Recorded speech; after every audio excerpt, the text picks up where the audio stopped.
পয়লা বৈশাখ তো এসেই গেল, আর আমি তোমাদের সাথে কিন্তু অনেক রেসিপি শেয়ার করেছি। আজ নিয়ে এসেছি একটি মাটনের রেসিপি নিয়ে, একটু অন্যরকম। তো চলো ভিডিওটা এখান থেকে শুরু করছি। আজকের এই মাটনের রান্নাতে কোনো ম্যারিনেশনের দরকার নেই, কিন্তু ম্যারিনেশন ছাড়াই রান্না করব। এখানে 1 কেজি মাটন ভালো করে পরিষ্কার করে ধুয়ে নিয়েছি আমি। রান্নাটি করব প্রেসার কুকারে, তাই প্রেসার কুকারে 1 টেবিল চামচ ঘি প্রথমে গরম করে নেব। পুরো রান্নাটি কিন্তু ঘিতেই রান্না হবে, কোনো তেল ব্যবহার করছি না এখানে। নাম হলো ব্ল্যাক পেপার মাটন ফ্রাই, তাই এই গোলমরিচের ব্যবহার কিন্তু একটু বেশিই হবে। প্রথমে ঘিতে 1 টেবিল চামচ গোলমরিচ প্রথমে দিয়ে দিচ্ছি, তারপর দিয়ে দিচ্ছি ধুয়ে পরিষ্কার করে রাখা মাটনের টুকরোগুলো। মাটনের টুকরোগুলো তোমরা চাইলে কিন্তু আরও বড় বড় পিসেও কাটিয়ে আনতে পারো, এখানে কিন্তু টুকরোগুলো মিডিয়াম পিসের। আজ দিচ্ছি স্বাদ অনুযায়ী লবণ এখানে, আর দেব 1 চা চামচ হলুদ গুঁড়ো, 1 চা চামচ লাল লঙ্কার গুঁড়ো, আর দেব 2 টেবিল চামচ রসুন আর আদা বাটা। রসুন আর আদার কোয়ান্টিটি আমি সমান পরিমাণে নিয়েছি, নিয়ে কিন্তু একসাথে পেস্ট করে নিয়েছি এখানে। এবার গ্যাসের আঁচ মিডিয়াম টু হাই রেখে কিন্তু 5 থেকে 6 মিনিট ভালো করে আমাদেরকে একটু ভেজে নিতে হবে সব মশলার সাথে মাটনের টুকরোগুলো। গ্যাসের আঁচ কম রেখে কিন্তু রান্না করবো না, তাতে মাটন থেকে কিন্তু প্রচুর পরিমাণে জল বেরোতে শুরু করবে। তার জন্য মিডিয়াম টু হাই হিটেই কিন্তু রান্না করে নেব। তাতে করে ভাজতে ভাজতে মাটন থেকে যেমন জল বেরোবে সেটা কিন্তু শুকোতেও শুরু করে দেবে। দেখতেই পারছো যথেষ্ট পরিমাণে কিন্তু জল বেরিয়েছে অলরেডি মাটন থেকে, কিন্তু তার জন্য কষিয়ে শুকিয়ে নিতে হবে না। এই অবস্থাতেই কিন্তু আমি এখানে 1 গ্লাস ফুটিয়ে রাখা গরম জল ব্যবহার করব। এখানে কিন্তু গরম জলই ব্যবহার করছি, ঠান্ডা জল ব্যবহার করছি না।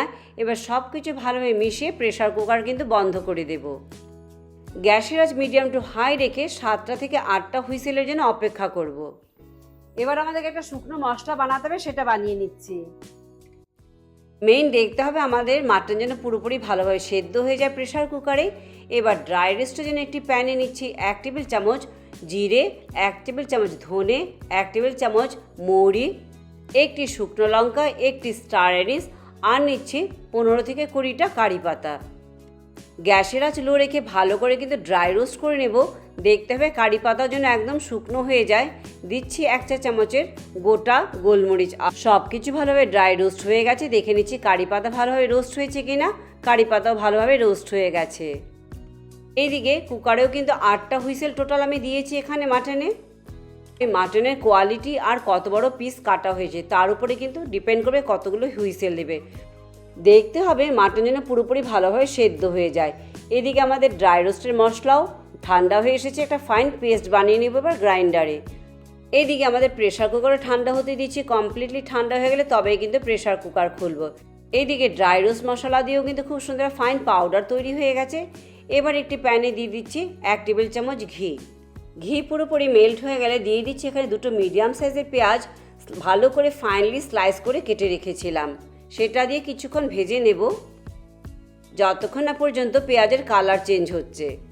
নাম হলো ব্ল্যাক পেপার মাটন ফ্রাই, তাই কিন্তু গোলমরিচের ব্যবহার কিন্তু একটু বেশি হয়েছে, দেখতে পেয়েছো। এদিকে পেঁয়াজেরও কিন্তু কালার চেঞ্জ হয়ে এসেছে।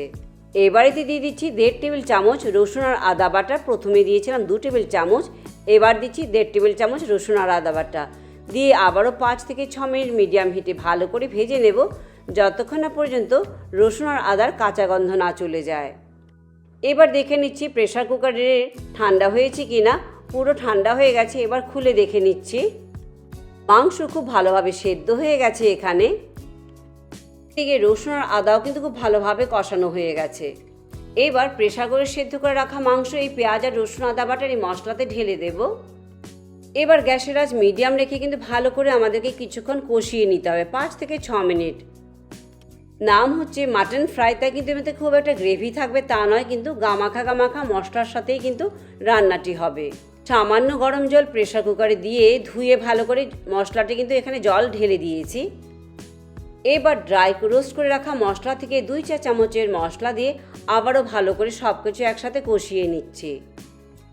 গ্যাসের আঁচ মিডিয়াম রেখে কিন্তু রান্নাটি করছি, গ্যাসের আঁচ কিন্তু এখানে বাড়াচ্ছি না আমি। এই রান্নার সবচেয়ে মজার জিনিস হলো মাংস কষাবারও দরকার নেই অনেক সময় ধরে, আবার মাংস ম্যারিনেট করবারও কিন্তু দরকার নেই। তার জন্য অনেকটা সময় সেখানে বেঁচে যাচ্ছে। কিন্তু দেখতেই পারছো মাটনের টুকরোগুলো পিসগুলো কিন্তু পুরোপুরি মশলার সাথে কাভার হয়ে গেছে।